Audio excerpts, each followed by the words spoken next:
వెండితెరపై రాజమౌళి చెక్కిన శిల్పం బాహుబలి 2పై అభినందనల వర్షం కురుస్తోంది. టాలీవుడ్, కోలీవుడ్, బాలీవుడ్ అని సంబంధం లేకుండా ప్రతి ఒక్కరూ ప్రశంసలతో ముంచెత్తుతున్నారు. నిన్న రాత్రి మెగాస్టార్ చిరంజీవి తన కుటుంబ సభ్యులతో కలిసి బాహుబలి ద కంక్లూజన్ ని చూశారు.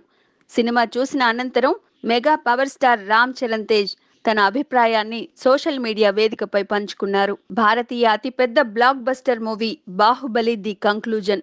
రాజమౌళి గారి ఊహాత్మక శక్తికి, దానిని వెండితెరపై చూపించిన విధానానికి hats off. Baahubali Telugu cinema భాష, ప్రాంత పరిధులను చెరిపివేసింది. ఈ మూవీ ఫిలిం మేకర్స్ అందరికీ స్ఫూర్తినిచ్చింది అని వెల్లడించారు. ఇక నటీనటుల గురించి మాట్లాడుతూ, మా డార్లింగ్ ప్రభాస్ పవర్ఫుల్ లుక్, నటనతో అదరగొట్టాడు. నా స్నేహితుడు రానా యువకుడిగా, ముసలివాడిగా ఉత్తమ నటన ప్రదర్శించాడు. అనుష్క, తమన్నా, రమ్యకృష్ణ గారు, సత్యరాజ్ గారు తమ నటనతో అందరినీ కట్టిపడేశారు అని cherry అభినందించాడు. Please subscribe. Hi, it's me Purna. Please subscribe.